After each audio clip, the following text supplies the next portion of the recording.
الحمد لله نحمده ونستعينه ونستغفره ونعوذ بالله من شرور أنفسنا ومن سيئات أعمالنا من يهده الله فلا مضل له ومن يضلله فلا هادي له ونشهد أن لا إله إلا الله وحده لا شريك له ونشهد أن سيدنا وسندنا وشفيعنا محمدا عبده ورسوله وعلى آله وأصحابه أجمعين. أما بعد فأعوذ بالله من الشيطان الرجيم. بسم الله الرحمن الرحيم. يا أيها الذين آمنوا كتب عليكم الصيام كما كتب على الذين من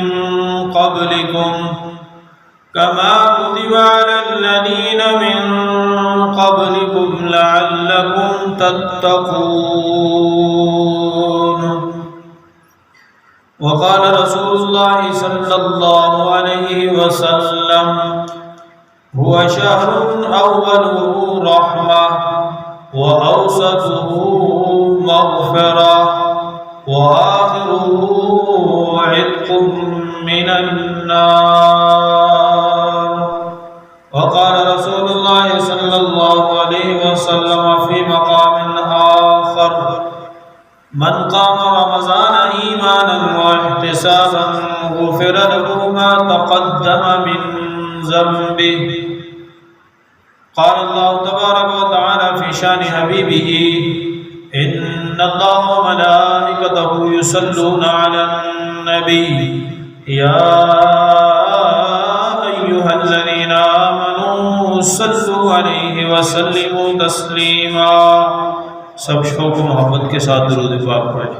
اللهم صل على محمد وعلى آل محمد كما صليت على إبراهيم وعلى آل إبراهيم إنك حميد مجيد.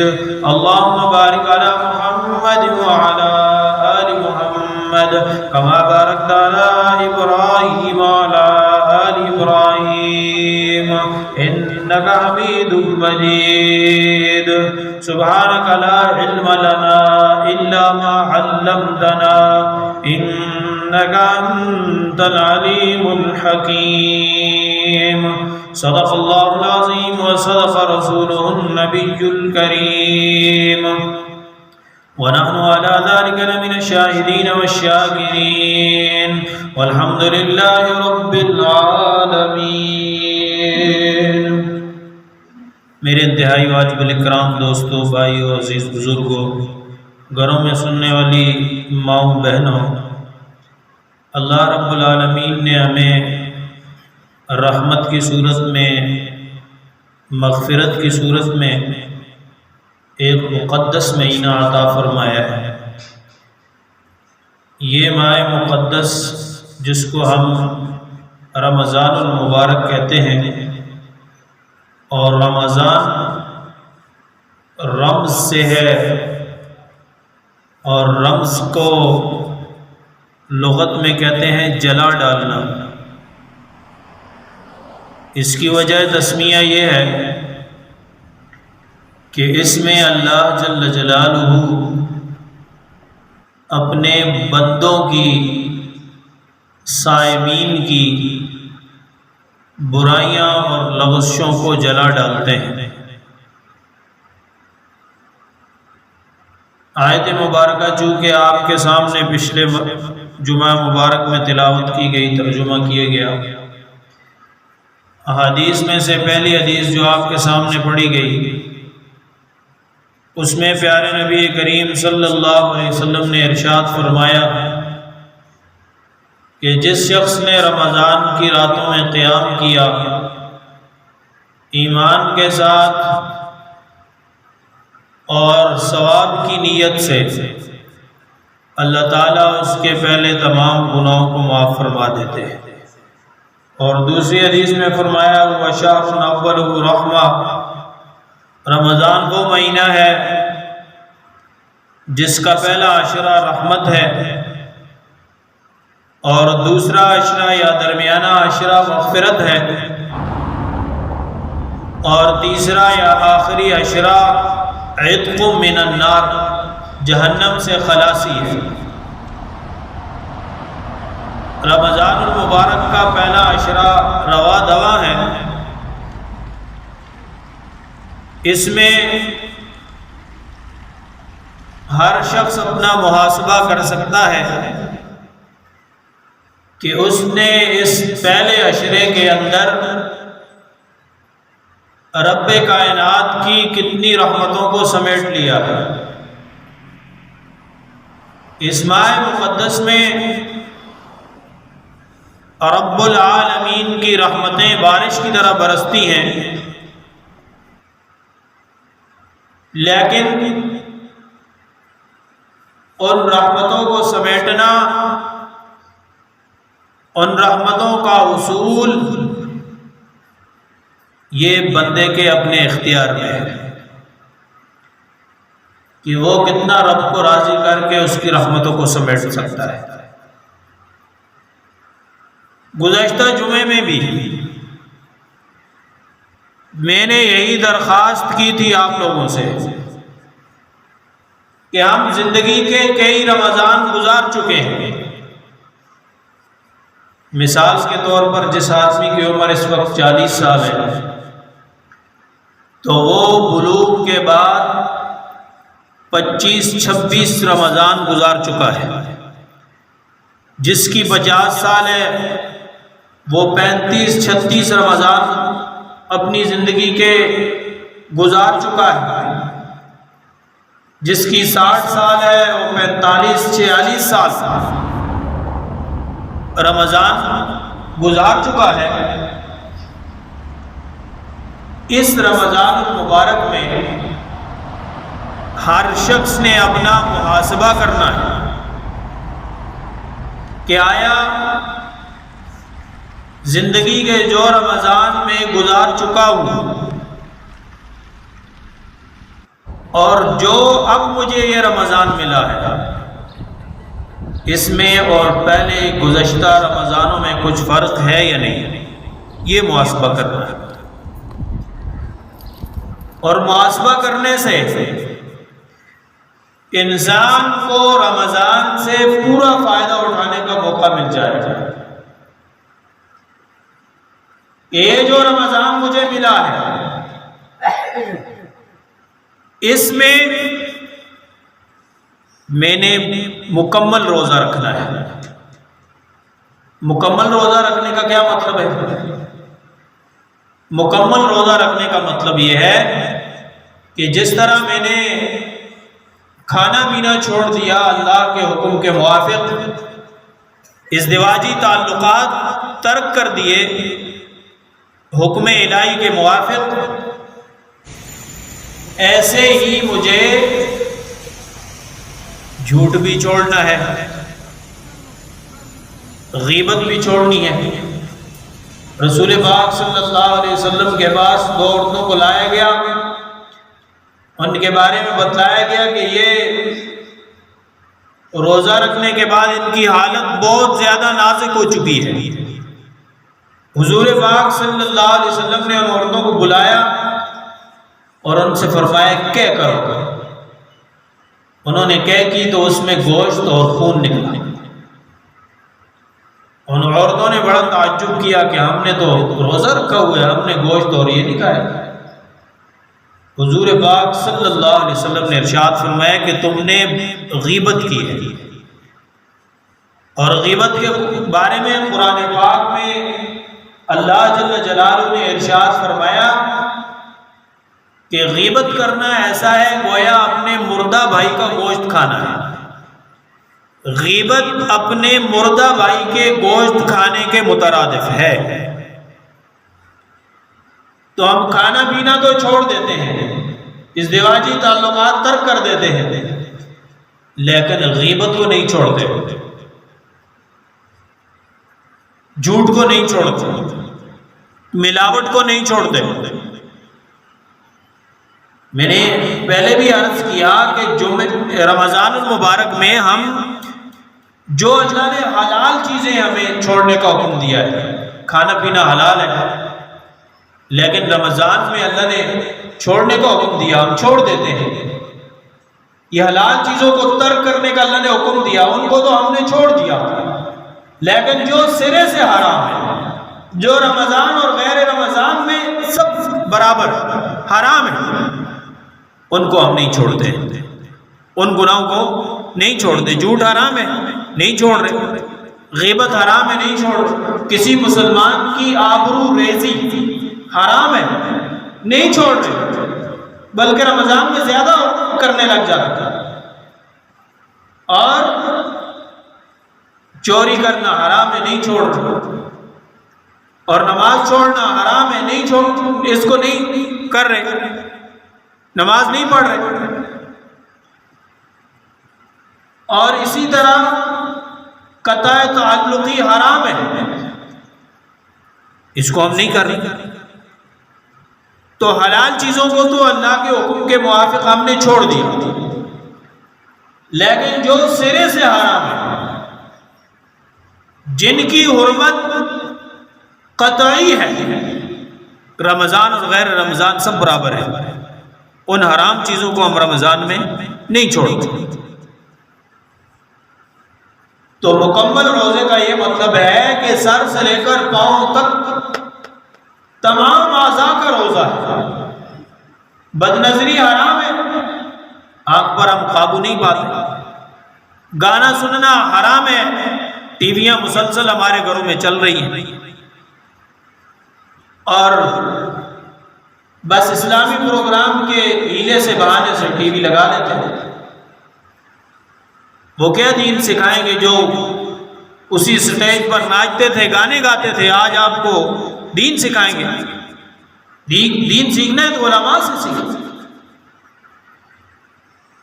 تو جو اللہ نے حرام کی یہ چیزیں، ان کو ہم نے نہیں چھوڑا تو ہمارا روزہ کامل نہیں ہوا، مکمل نہیں ہوا. روزے کے ثمرات ہمیں نہیں ملیں گے. اسی لیے تو حدیث مبارکہ میں ارشاد فرمایا کہ اگر میری امت کو پتہ چل جائے حقیقت رمضان کی کہ رمضان میں کیا ملتا ہے، کیا ثمرات اللہ کی طرف سے عطا ہوتے ہیں، تو میری امت یہ تمنا کرے کہ سارا سال ہی رمضان ہو. لیکن چونکہ ہمیں رمضان اور روزے کی حقیقت کا کوئی پتہ نہیں، اور رات کو بیداری یعنی تراویح کا کوئی علم نہیں.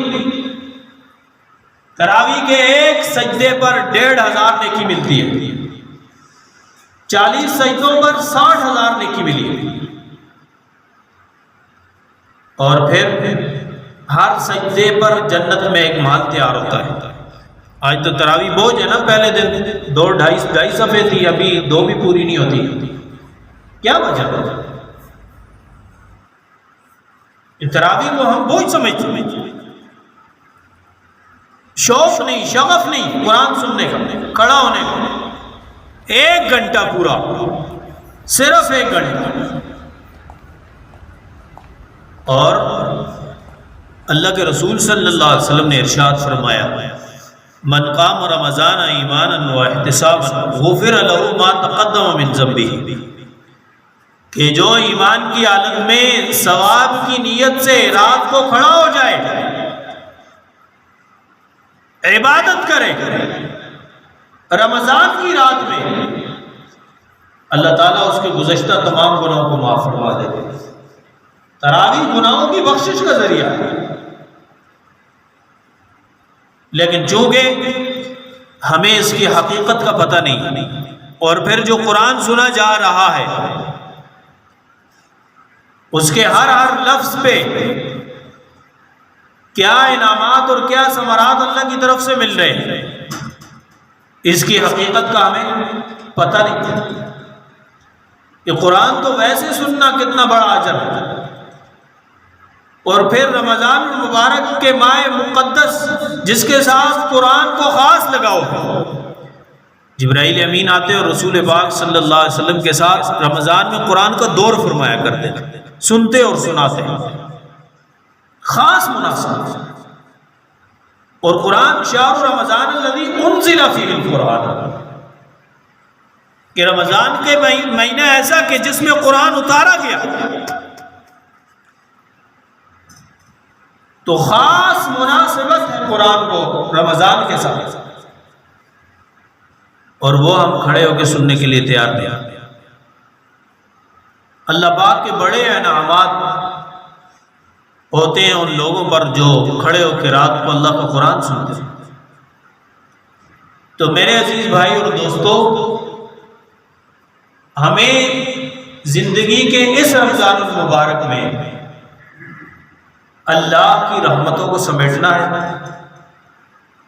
اور اللہ کی مغفرت کو اپنے دامن میں بھرنا ہے،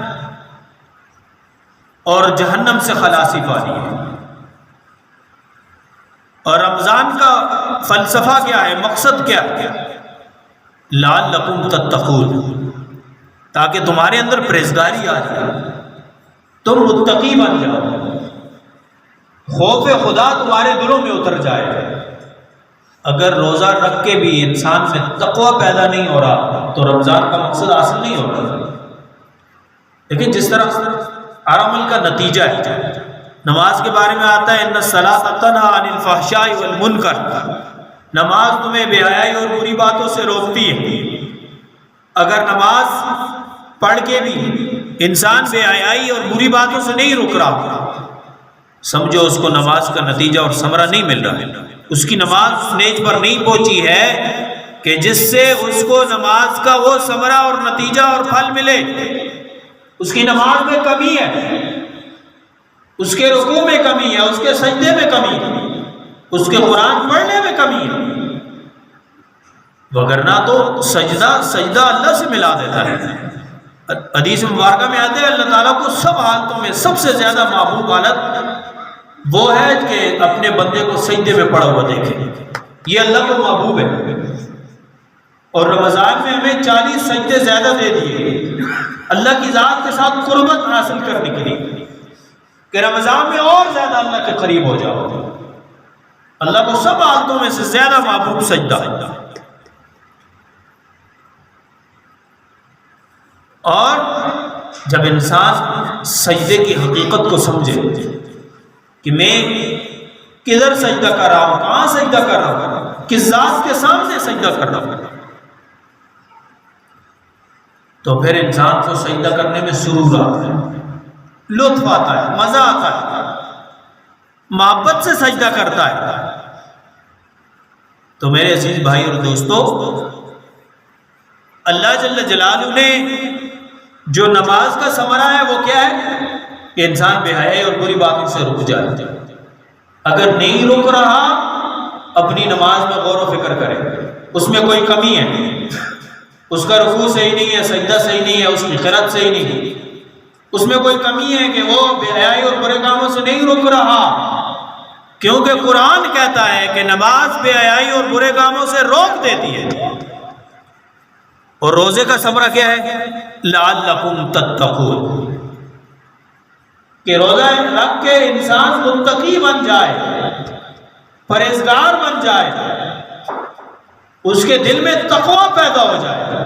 آقا دو جہاں صلی اللہ علیہ وسلم نے ارشاد فرمایا تقوی ہاہنا، دل کی طرف اشارہ کر کے فرمایا کہ تقوی دل میں ہوتا ہے، اور جس دل میں تقوی آ جاتا ہے، پرہیزگاری آ جاتی ہے، خوف خدا پیدا ہو جاتا ہے۔ وَأَمَّا مَنْ خَافَ مَقَامَ رَبِّهِ وَنَهَى النَّفْسَ عَنِ الْهَوَىٰ فَإِنَّ الْجَنَّةَ هِيَ الْمَأْوَىٰ۔ پھر تقوی کا ثمرہ کیا ہے کہ وہ آدمی جنتی ہوتا ہے، اور روزے کا ثمرہ تقوی، اور تقوی کا ثمرہ جنت ہے۔ وَأَمَّا مَنْ خَافَ مَقَامَ رَبِّهِ وَنَهَى النَّفْسَ عَنِ الْهَوَىٰ فَإِنَّ الْجَنَّةَ هِيَ الْمَأْوَىٰ، متقی آدمی کا ٹھکانہ پھر جنت ہے۔ تو کہنے کا مقصد یہ ہے کہ دوستو، اگر روزے سے ہمارے اندر تقوی پیدا نہیں ہو رہا تو ہمارے روزے میں کمی ہے۔ ہم روزے میں شاید کھانا پینا تو چھوڑ رہے ہیں لیکن جھوٹ نہیں چھوڑ رہے، ہم روزے میں کھانا پینا تو چھوڑ رہے ہیں لیکن نماز نہیں پڑھ رہے، ہم نماز میں نہیں آئے، ہم روزے میں کھانا پینا چھوڑ رہے ہیں لیکن ہم قرآن کے قریب نہیں آ رہے، قرآن کے قریب نہیں آ رہے۔ تو کہنے کا مقصد یہ ہے کہ روزہ کامل اور مکمل جب ہوگا، آداب کی رعایت کے ساتھ ہوگا، پھر آپ دیکھیں گے کہ انسان میں کیسے تقویٰ کا نور پیدا ہوتا ہے۔ میں نے گزشتہ جمعے میں کہا تھا آپ اپنا محاسبہ کریں، آپ لکھیں اپنے پیپر پہ کہ رمضان سے پہلے میری روحانی کیفیت کیا تھی اور رمضان کے گزر جانے کے بعد میری روحانی کیفیت کیا ہے۔ اگر رمضان آداب کے ساتھ گزارا ہے آپ نے، اگر آپ کی روحانی کیفیت رمضان سے پہلے جو تھی رمضان کے بعد بھی وہی ہے، آپ کو رمضان کا ثمرہ نہیں ملا، آپ کو رمضان کا مقصد حاصل نہیں ہوا، لعلکم تتقون، یہ نہیں ملا۔ یہ اس وقت ملے گا جب ہم ابھی رمضان کی ابتدا ہے، ابھی سے ہم اپنے آپ کو اس رمضان کے اس مقصد پہ لائیں جو رمضان سے مقصود ہے، مطلوب ہے، جو رمضان کا فلسفہ ہے۔ تو میرے عزیز بھائی اور دوستو، ہم رمضان میں اپنے آپ کو بدلیں، یہ بدلنے کا مہینہ ہے، اور جس عمل کی نیت اور ارادہ انسان رمضان میں کر لیتا ہے، اللہ پاک اس کو سارا سال اس کی توفیق عطا فرماتے ہیں۔ صحیح جذبے کے ساتھ، پختہ عزم کے ساتھ آپ عمل شروع کریں، اللہ اس کی توفیق دے۔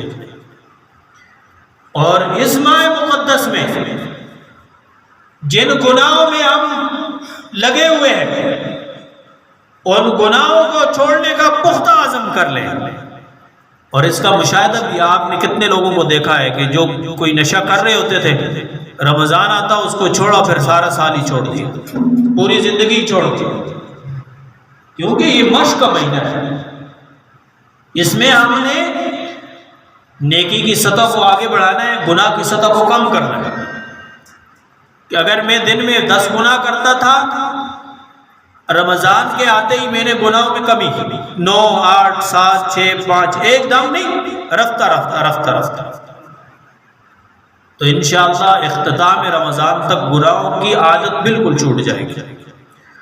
اور اگر میں 10 عمل نیک کرتا تھا دن میں، اب روزانہ میرا ایک عمل نیک عمل کے اندر اضافہ ہوتا جائے، سطح بڑھتی جائے، رفتہ ایک بار ہی نہیں ہے کہ آپ ایک دن ہی آئے آپ نے 100 نفل پڑھ دی بس، نہیں، آپ 2 نفل سے شروع کریں۔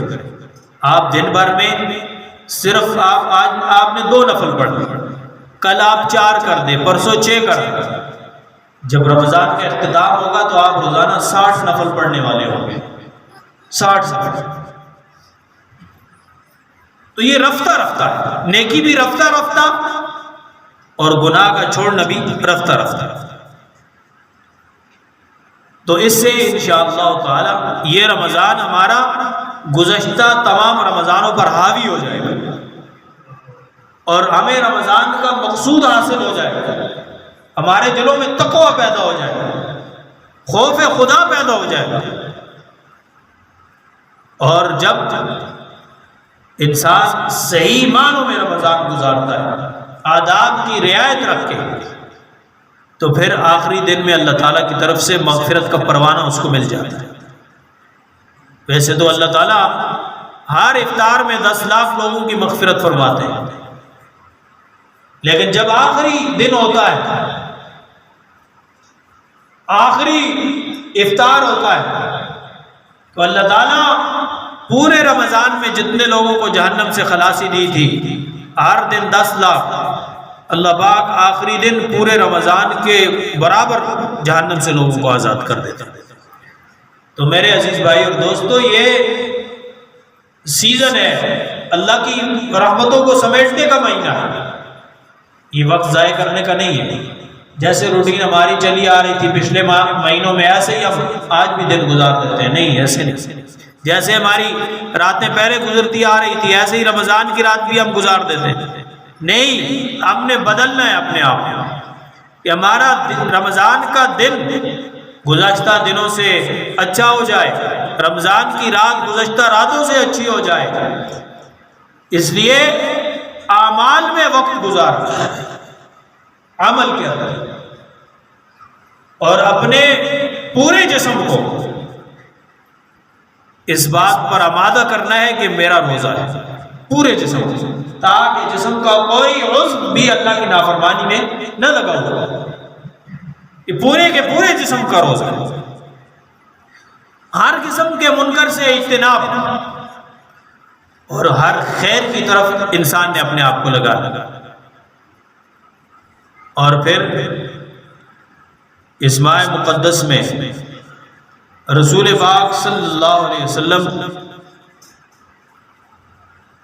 اعمال کے اندر آپ کی تیزی آ جاتی تھی، خاص طور پر انفاق فی سبیل اللہ، خرچ کرنا بہت زیادہ ہو جاتا تھا۔ یہ صدقہ فطر بھی اسی قبیل سے ہے، گو یہ عید کی صبح صادق پر واجب ہوتا ہے، لیکن علماء فرماتے ہیں کہ غرباء کی ضروریات کی مصلحت کو سامنے رکھتے ہوئے آپ رمضان میں جب چاہے صدقہ فطر ادا کر دیں، ادا ہو جاتا ہے۔ اور اس پر انشاءاللہ مستقل بات ہوگی کہ اس کے کتنے نصاب ہیں اور کس آدمی پر صدقہ فطر واجب ہو جاتا ہے، اور کن لوگوں کو صدقہ فطر دینا چاہیے، کہاں کہاں دیا جا سکتا ہے۔ صرف ایک موٹی موٹی بات آپ کے سامنے کر دیتا ہوں، کیونکہ لوگ پوچھتے ہیں۔ صدقہ فطر میں ایک نصاب گندم کا ہے، ایک جو کا ہے، ایک کھجور کا ہے، ایک کشمش کا ہے۔ رسول پاک صلی اللہ علیہ وسلم کی عادت شریفہ کشمش اور کھجور سے دینے کی تھی۔ اگر آپ گندم کے لحاظ سے صدقہ فطر ادا کرنا چاہتے ہیں تو آپ 160 روپے فی کس ادا کریں گے، 160 روپے فی کس۔ اور اگر آپ صدقہ فطر جو کے اعتبار سے ادا کرنا چاہتے ہیں تو آپ 400 روپے فی کس ادا کریں گے، اور اگر آپ کھجور کے اعتبار سے صدقہ فطر ادا کرنا چاہتے ہیں تو 1050 روپے فی کس ادا کریں گے، اور اگر آپ کشمش کے اعتبار سے اس نصاب سے صدقہ فطر ادا کرنا چاہتے ہیں تو آپ 2400 روپے فی کس ادا کریں گے، ایک آدمی کی طرف سے 2400 روپے۔ اور جن کو اللہ نے استطاعت دی ہے، قوت دی ہے، مالی فراوانی دی ہے، وہ کشمش کے اعتبار سے صدقہ فطر ادا کیا کرے تاکہ غریب کی اچھی کفالت ہو سکے، اس میں غریب کی اس ضرورت کا لحاظ رکھا جائے۔ جس طرح صدقہ فطر واجب تو عید کی صبح صادق سے ہے، لیکن غریب کی ضرورت کی مصلحت کی رعایت کرتے ہوئے پہلے ادا کرنے کو حکم دیا گیا ہے، ایسے ہی آپ کو اللہ نے اگر مالی فراوانی عطا کی ہے تو آپ کشمش کے حساب سے صدقہ فطر ادا کریں، جتنے افراد گھر میں ہیں فی کس 2400 روپے ادا کریں، اگر نہیں تو پھر کم از کم جو نصاب ہے وہ گندم کا ہے، 1.25 سے، تو اس حساب سے تقریباً اچھی گندم کے اعتبار سے 160 روپے فی کس، یہ تو ہر بندہ ہی ادا کرتا ہے، اس سے کم صدقہ فطر نہیں۔ بہرحال مزید تفصیل انشاءاللہ اس کی بتا دی جائے گی۔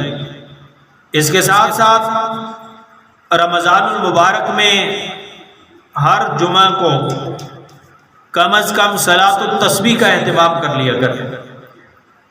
رسول پاک صلی اللہ علیہ وسلم نے عباس رضی اللہ تعالیٰ عنہ سے فرمایا کیا میں تجھے ایک چیز نہ عطا کروں، ایک بخشش نہ کروں، ایک تحفہ نہ دوں؟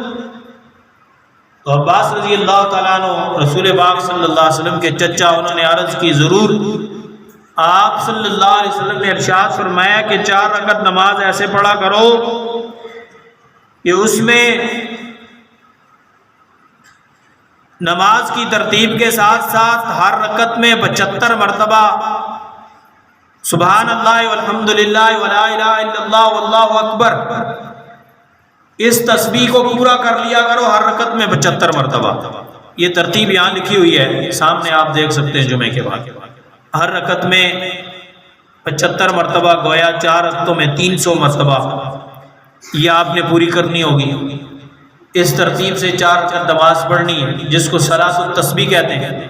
اس میں اللہ کے رسول صلی اللہ علیہ وسلم نے فرمایا کہ اس نماز کی برکت سے اللہ تعالیٰ آپ کے گزشتہ چھوٹے بڑے اور چھپ کر کیے، جان بوجھ کر کیے، بھول کر کیے، اللہ تعالیٰ سب گناہوں کو معاف فرما دے گا۔ تو جمعے کے دن آپ پہلے آ جائیں، تھوڑا سا وقت لے کے، تقریباً 20-25 منٹ اس نماز کی ادائیگی میں لگتے ہیں، تو آپ 12:30 تشریف لے آئیں جمعے کے دن، صلاۃ التسبیح پڑھیں، انفرادی اپنی اپنی، جماعت نہیں ہے اس میں۔ اور اس کے ساتھ ساتھ اس ماہ مقدس میں اللہ کے رسول صلی اللہ علیہ وسلم نے 4 عمل بتلائے کہ ان میں کثرت کرو۔ ایک فرمایا لا الہ الا اللہ کی کثرت کیا کرو، یعنی کلمہ طیبہ کا ورد کثرت سے کریں، ہر وقت تسبیح ہاتھ میں ہو اور اللہ کے ذکر میں مشغول۔ اور دوسرا استغفار، گناہوں سے توبہ، اللہ پاک سے اپنے گزشتہ گناہوں پر ندامت اور معافی، اور استغفار، استغفر اللہ ربی من کل ذنب واتوب الیہ۔ کوئی بھی استغفار کے الفاظ جو آپ کو یاد ہو زیادہ سے زیادہ پڑھتے رہیں۔ اور تیسری چیز جنت کی طلب، اور چوتھی جہنم سے خلاصی، عتق من النار، اللہم اجرنی من النار، اللہم انی اسألک الجنۃ واعوذ بک من النار۔ اے اللہ میں تجھ سے جنت کی طلب کرتا ہوں، جہنم سے پناہ مانگتا ہوں۔ تو یہ 4 عمل بھی اس ماہ مقدس میں زیادہ سے زیادہ کیے جائیں۔ اور پھر اس ماہ مقدس میں زیادہ سے زیادہ قرآن پاک کی تلاوت، جتنا زیادہ ہو سکے، ہر طرف سے ہٹ کٹ کے بس قرآن کی تلاوت میں مشغول ہے اور پڑھتا جا رہا ہے، کیونکہ اس ماہ مقدس میں ہر عمل کا اجر بڑھا دیا جاتا ہے۔ نوافل فرضوں کے برابر، فرض 70 گنا زیادہ کر دیے جاتے ہیں ان کا اجر و ثواب۔ تو کوئی لمحہ ہمارا لایانی میں نہ گزرے، فضولیات میں نہ گزرے، بلکہ ہم ہر وقت اللہ کی عبادت میں مصروف اور محبت کے ساتھ ماہ مقدس کو گزارے۔ یہ روزہ یہ اللہ تعالیٰ کے قرب کا ذریعہ ہے۔ اللہ تعالیٰ اپنے بندے کو نوازنا چاہتے ہیں۔ حضرت علی کرم اللہ وجہہ فرماتے ہیں کہ اگر اللہ تعالیٰ نے اس امت کو عذاب دینا ہوتا تو اللہ پاک اس امت کو رمضان نہ عطا کرتے ہیں۔ گویا رمضان عذابات سے بچاؤ کا ذریعہ ہے، مصائب سے بچنے کا ذریعہ۔ تو ہم اس ماہ مقدس میں ایک عمل اور دعا خصوصی اہتمام کریں۔ حدیث میں آتا ہے کہ افطار کے وقت روزہ دار کی دعا رد نہیں کی جاتی ہے، تو ہم خاص طور پر اس وقت اللہ تعالیٰ کی طرف متوجہ ہو کر اللہ سے اپنے گناہوں کی بخشش اور مغفرت مانگیں، اللہ سے ہدایت مانگیں، اپنے لیے، اپنے گھر والوں کے لیے، ساری امت کے انسانوں کے لیے۔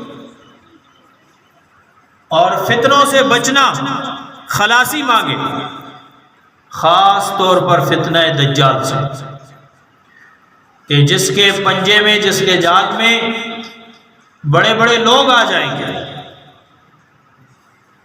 تو اللہ تعالیٰ سے پناہ مانگے فتنوں سے۔